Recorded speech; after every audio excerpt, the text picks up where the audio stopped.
very much, Chair, and I thank other senators, Senator Birmingham and Waters, for allowing me to be the minister that attends the Senate to give this explanation. On Tuesday, the government tabled its guidance to departments on responses to estimates questions on notice without requiring any order of the Senate to do so. So it is bizarre that Senator Birmingham and Senator Waters rail against what they continue to erroneously describe as a secret document. They are more interested in conspiracy theories than facts. Senator Birmingham and Senator Waters decided to take the word of a media report rather than just asking the government for the document, which we were only too happy to provide. Then, having provided it, they still went ahead with this motion requiring Senator Wong's attendance today. This is despite there being ample opportunity to ask Senator Wong about it ad nauseam at estimates in just over a week's time. This is a stunt worthy of student politics, not leaders of parties in the Senate, one allegedly a party of government. I can confirm that the Prime Minister did not see or review this document, but now anyone can read it because we've tabled it in the chamber and put it on the public record. The Department of the Prime Minister and Cabinet distributed this document to agencies to assist in the timely and efficient response with Senate estimates questions on notice. It was then shared with ministerial officers. Consistent with the government guidelines for official witnesses before parliamentary committees and related matters, successive governments have seen departments consult with each other as part of the drafting process, including instances where similar questions are asked of all or multiple departments. Individual ministers, departments and agencies are ultimately responsible for the answers they provide. I can also confirm that there have been no subsequent advice or revisions in response to media reporting. These guidelines exist because we've seen an extraordinary surge in the number of questions on notice tabled in the Senate in the 47th Parliament. When those opposite were in government, the median average of questions they received each estimates round was roughly 3,800. In some rounds, they received fewer than 1,000 questions. By comparison, the government is now receiving twice that number of questions, 7,600, including more than 9,200 questions from February's session alone.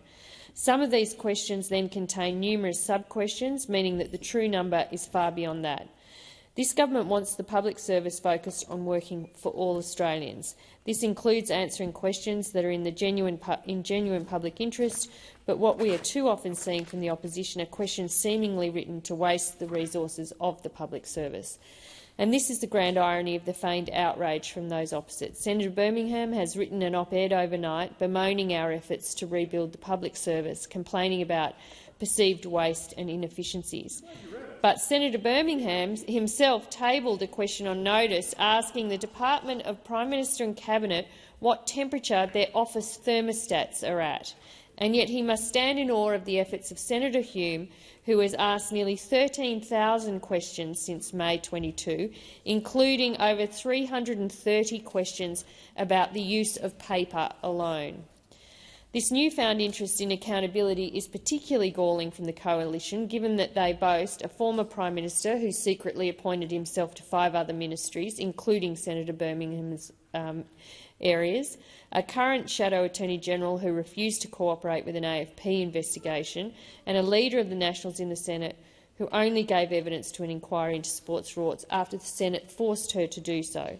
They also left more than 1,000 questions on notice unanswered when they left government, including some questions they refused to answer dating back to October 2019. Across the board, our government is delivering a higher standard of integrity, transparency and accountability than those opposite ever did. We have lifted the country's ranking on Transparency International's annual corruption perception index from 18 to 13 after a decade-long slide under the Coalition. The National Anti-Corruption Commission has been established. We've strengthened the Ministerial Code of Conduct, increased funding to the ANO, restored transparency to AAT appointments, reinstated a standalone Privacy and FOI Commissioner, implemented the recommendations of the Bell inquiry. The Albanese government is receiving far more questions than the previous government, and we're answering them at a higher rate than the previous government.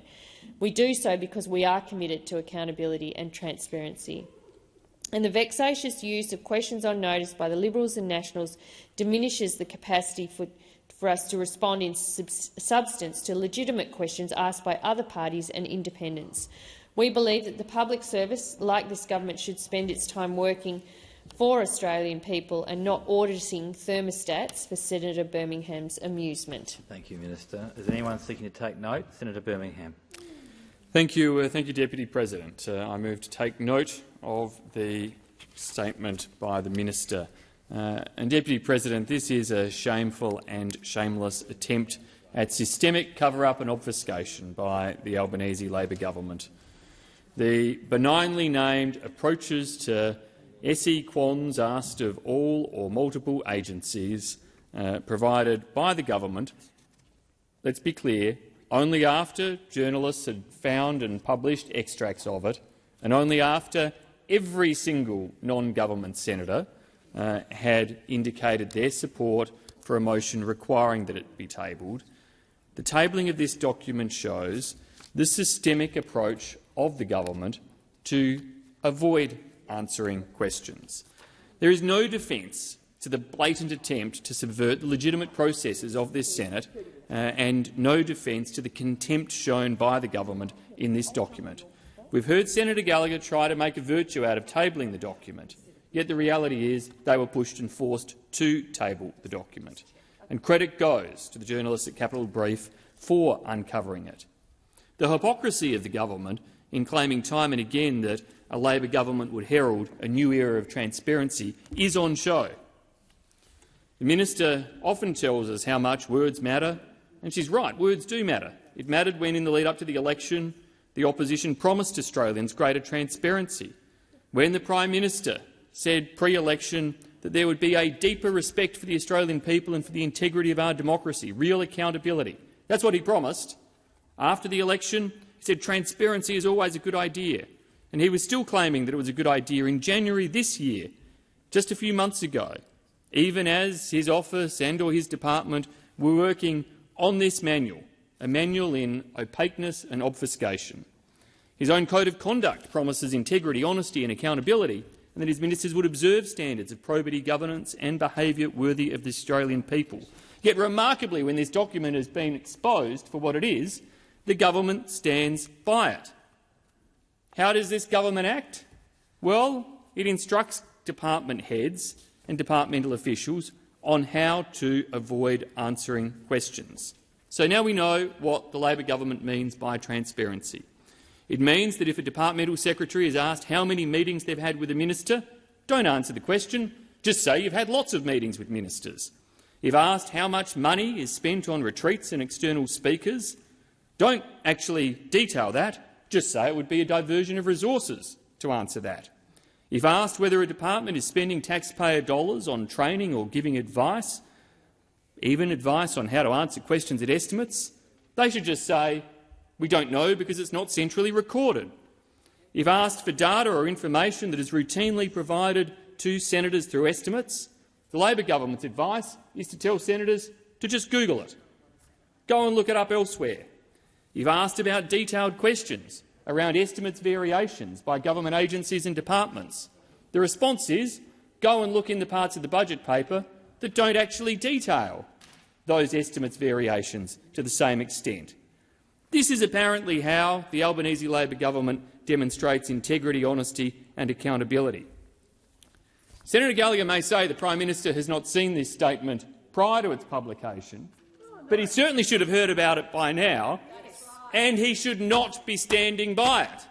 The Prime Minister should have torn this document up and instead said, consistent with what I promised pre-election, my instructions to ministers and departments are to do the best you can to answer the questions that are asked. Do it as directly, as straightforwardly as you possibly can. But that's not what we get. Labor government is remarkably standing by this document, claiming it's because they're getting too many questions, and then having the gall to claim that they are answering more questions than had been answered before. Well, guess what? It's not answering the questions if you respond with the rubbish that's in this document. If your responses are what is written in this document, then you are avoiding answering the questions. If the government's responses are consistent with what's in this document, then it is a deliberate contempt and obfuscation of the Senate. The government can expect more questions to be asked of this document about how it was developed and about what it means for the government's contempt of this chamber and how it can be held accountable in the future. Senator Waters. Thanks very much, Deputy President. Well, once again we find ourselves in the uncomfortable and very rare position where all of the non-government senators have agreed that the conduct of the government is deeply underwhelming. And in particular, we saw a leaked version of this document, which is effectively a cheat sheet on how to not answer senators' questions in Senate estimates, a core part of our democracy. And after pressure from this chamber, the government, 5 seconds before that, coughed up the full document, and then they wanted to leave it at that. They thought that was enough that the document was tabled. Well, the reason we are here today, again, is because we need to know who wrote that document. We wanted to know had the Prime Minister ticked off on that document, and we wanted to know who had been sent a copy of that document. Now, I'm grateful that the Minister representing today has answered some of those questions. She said that the Prime Minister hadn't seen it or reviewed it. We will be asking in estimates how that's possible for a document emanating from the Prime Minister's office to somehow not have come to the attention of the Prime Minister or had his imprimatur on it, but that'll be a question for estimates. But we know that it was distributed now to agencies and through ministerial offices. We still don't know who authored it. And I would like to understand the process of how a Prime Minister's office document doesn't have the imprimatur of the Prime Minister. That doesn't make sense to me. Maybe I'm missing something. I've never been the Prime Minister before. I never will be. But I'd like to understand the level of involvement of the Prime Minister in this document. So we will be pursuing this in estimates. I thank the Minister for the invitation to do so. We will certainly be doing that, because this is a manual on how to not answer questions, and it's deeply disappointing because we were promised a more accountable and more transparent government. That's what people voted for, and that's why it's deeply shocking when a manual like this indicates that, in fact, that's not at all the approach that this administration is taking to important issues like transparency in Senate estimates. Now, as I called for multiple times yesterday in my contribution, the Prime Minister needs to retract this document. This is not an appropriate level of guidance. This is not what a government that wanted to be better on transparency and accountability should be telling their officers to do. The Prime Minister must retract this document and issue a fresh edict that says answer the question to the best of your ability in the most succinct and efficient way. Now, I don't understand where the chain of communication is failing here, and the Prime Minister should have voluntarily done that already. Perhaps it will take further questioning and estimates and perhaps further consideration of this chamber for the Prime Minister to do that. But it's deeply embarrassing, yet again, that it has to be this chamber that requires this government to conduct itself better. You should have coughed up this document in the first place. You shouldn't have taken a joint motion of all of the non-government senators to force you to disclose it. It shouldn't now be taking another move by all of the non-government senators to disclose who drafted it and where it was sent. We still don't know actually who drafted it. And it shouldn't take the rest of us to call on the Prime Minister to make good on his promise to be more accountable and more transparent. The Prime Minister must retract this document. There's no two ways about it. And the reason for that is because the author of this document could in fact be in contempt of the Senate. Privileges Resolution number 6 is very clear about not interfering with the free exercise by the Senate of a committee. It's also very clear about an offence by a witness to not answer a relevant question or to give evidence that's false or misleading in any material particular or not substantially true in every material particular. We have those rules for a reason. It is deeply inappropriate for a Prime Minister's office document to be instructing officials essentially to ignore those rules and to do everything possible to avoid answering questions. That is not a government of accountability and transparency. You're not doing what you said on the tin. People didn't want to buy that tin, and they're not going to want to buy that tin next time if you don't fix this now. So for the last time, we are urging the Prime Minister, through his representative in the chamber here today, to retract this document have some ethics and stop showing contempt for the proper processes that you said you'd stand up for. Senator McKenzie. Thank you very much, Mr Deputy President. Well, since being elected, the Labor government under Anthony Albanese has been one thing. They've been incredibly consistent, consistently disregarding the democratic principles of not just this chamber, but indeed of the great privilege of holding government and the executive. This chamber exists to hold executive government to account. We are known worldwide around our estimates process, that other parliaments wish they had a process as robust and genuine as the Australian Senate estimates process. But it is being absolutely trashed by Anthony Albanese and aided and abetted by senators in senior ministerial positions who should know better. I know that Senator Wong and Senator Gallagher are two ministers in Albanese's government who respect the Senate, but they are being expected to mop up after Albo as this shocking document, this cheat sheet of how to evade scrutiny and genuine legitimate questions, not just of the crossbench, but of the opposition, who has a right and entitlement to ask sensible and legitimate questions. This is a training manual for government departments. The government's made a big deal this week about expanding the APS. 36,000 new Australian public servants coming to serve the Australian public. And yet they trash the professionalism of those very public servants by assuming that they don't know how to do their job, that they don't know how to fulfil the government's orders and also submit themselves to legitimate public scrutiny through the estimates process. So this is essentially a document that gags the APS from doing their due diligence, their duty as Australian public servants. So it's one thing for the CPSU to clap this government on the new tens of thousands of new public servants, meanwhile trying to silence them from doing their job. And as other senators have made very, very clear, the whole chamber, bar the Labor Party, has done this. And it seems this is just business as usual, BAU for the Labor Party under Albo, shutting down debate in the Australian House of Representatives on the biggest change to our transport industry since we got rid of the horse and cart. That happened this morning.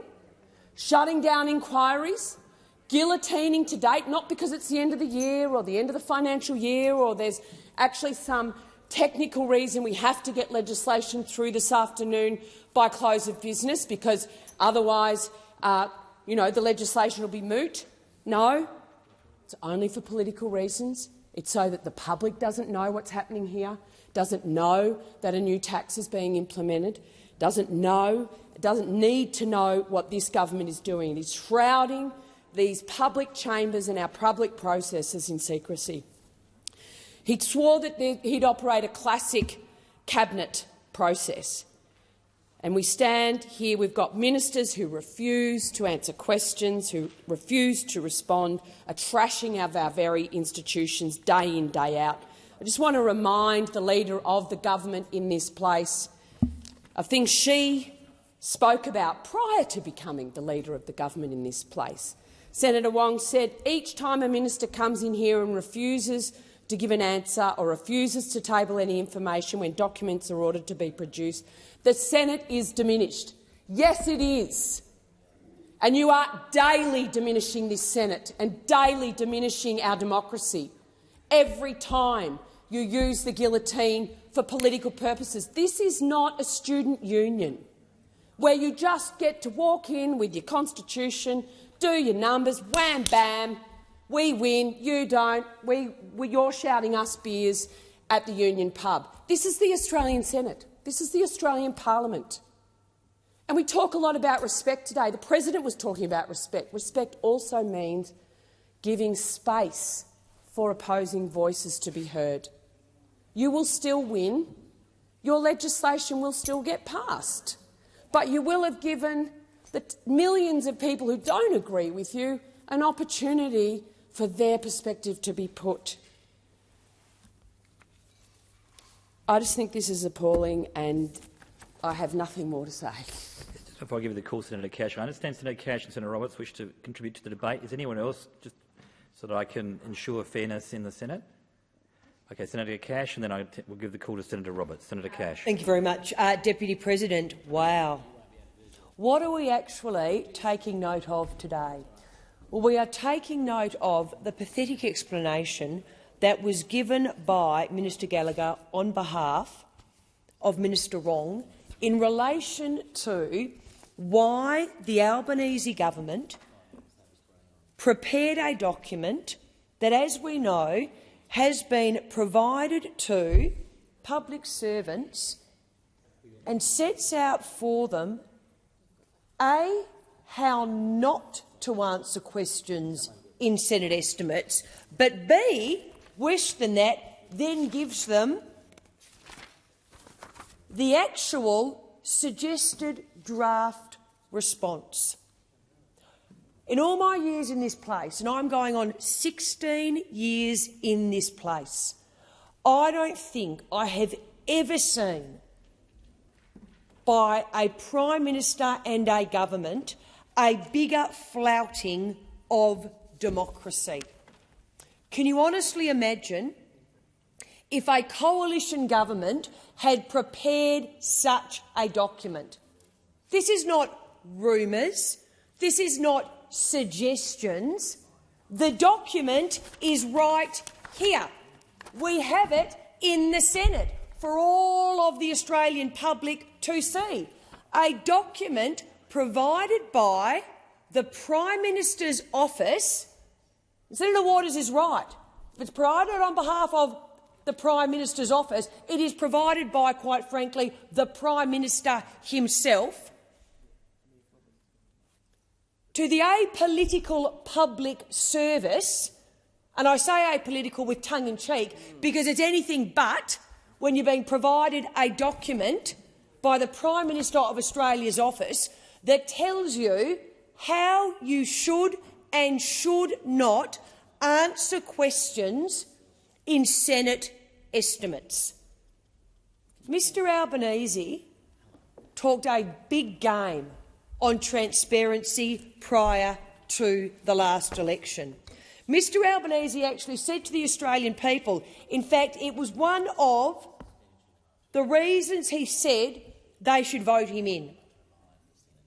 He said to the Australian people, if they elected him and the Australian Labor Party to office, he and his ministers would deliver transparency, integrity and accountability in every single thing they do. This is a government that, in relation to so much of what it said prior to the election, came falsely to power on the promise of a new era of transparency. Since that time, since that day in May 2022, it has done everything it can in its power to avoid scrutiny and to avoid transparency. But if you ever asked anyone in this place, did we ever think that Mr Albanese, his office and the Australian Labor Party would draft a document and provide it to agencies who are there to provide frank and fearless advice and to answer questions put to them in Senate estimates in an honest and responsible way, with a document that says to them, if you are asked this particular question, under the Albanese government, we don't actually believe in transparency. We certainly do not believe in providing the opposition with answers to questions they are asking on behalf of the Australian taxpayer, and we want you to say this. So, for example, how many meetings has the Secretary or agency head had with the ministers in their portfolio since whatever date? Well, you would have thought the Secretary could flip through their diary and say, well, I've met with the minister once a week, I've met with the minister once a month. Instead, this is what the Albanese government says its secretaries or departmental officers should say. The Secretary regularly meets with portfolio ministers and, at times, ministers outside the portfolio. You've got to be kidding me. Seriously, yes, Minister, yes, Prime Minister, could not have actually scripted this, because it doesn't happen in countries like Australia. We are proud of our democracy, and Mr Albanese's secret document has done everything he can to undermine it. Shame on Mr Albanese. Senator Roberts. Thank you, Mr Deputy President. I move to take note of the minister's statement. I thank Minister Gallagher for her attendance and explanation. Her explanation about Labor's destruction of democracy, the utter disrespect and contempt shown for this Senate for the estimates process is beyond reproach. It's not just this instruction, it's the conduct of the bureaucrats that ministers allow. As a servant to the people of Queensland and Australia, I remind all senators that our Senate is the House of Review, the House of Review. It's constitutionally empowered to get what it asks for. The government seems to think it can decide what we can and can't see based on what's politically convenient to them. That is contempt. You're frustrating the ability of this Senate and its committees to receive the information it has requested. Every single round of Senate estimates hearings, hundreds of questions on notice are simply ignored. This information is available. The minister has simply decided they won't hand it over. When officials do the right thing and give the information they're constitutionally required to, they're intimidated and berated. Immigration Minister Claire O'Neill left immigration official Stephanie Foster in tears after she produced information to an estimates committee.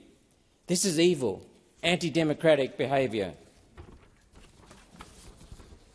Quite frankly, there's no reason a question on notice needs to go to a minister. The department should simply answer to the best of its ability, without the censorship. Labor's culture of secrecy isn't limited to what we're talking about at estimates, though. We see orders for the production of documents ignored almost every single time, often with complicity from Labor Greens coalition, sometimes with Teal Senator Pocock and sometimes from Jackie Lambie Network. I'll again flag to the Senate my proposal, I've introduced it many times, for a method to confidentially review documents subject to an order for production of documents. Now, there may be arguments for not letting information be released to the public in a very narrow set of circumstances. We acknowledge that. But it's senators who should judge that, not left to a minister's whim, a minister that wants to hide, obfuscate. This estimates manual doesn't surprise me. Even if it didn't exist, my repeated experience is that there's a deeply embedded cultural problem in all government agencies to avoid answering questions, to protect the minister so-called above them. There's more than one contempt of this parliament almost every sitting day. What we need to do as a Senate is punish the contempt, punish that contempt to stop it. That's the only way democracy is going to work in this chamber. This disrespect will continue because it's been allowed to continue.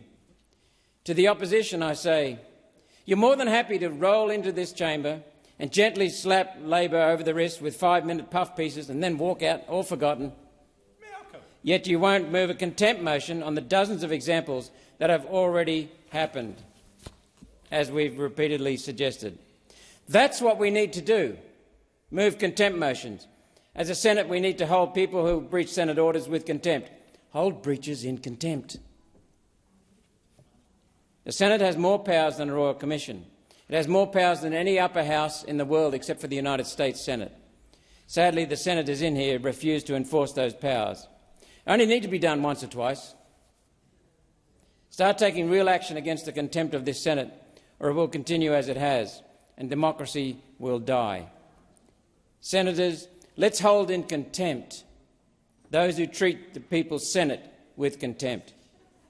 To revitalise democracy, truth and accountability. And let's see from the government as well, less guillotining.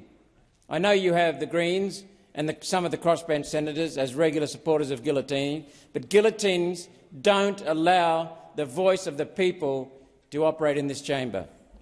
You're squashing democracy with guillotines, which we'll see in another couple of minutes. And how many bills going through? Is it about 18? 16? I'm losing count now. We've had the most far-reaching bill in recent history, the Digital Identity Bill, go through with not one word of debate, not one word. And then we see it go through with amendments, some significant amendments, with not one word on any of them. That's what the people of this country face. We need democracy. To revitalise democracy, truth and accountability, let's hold the Senate, let's hold the breaches of contempt in contempt. Are there any other contributions to the take note motion that was moved? Senator Scarr. Deputy President, this is incredibly disappointing. Absolutely incredibly disappointing. You know, when you sit in a court of law as a witness, you're asked to take an oath. And what that oath is, it's that you swear that you're going to tell the truth, the whole truth, and nothing but the truth. The truth, the whole truth, and nothing but the truth. And I think those opposite have forgotten the middle phrase, the whole truth, the whole truth.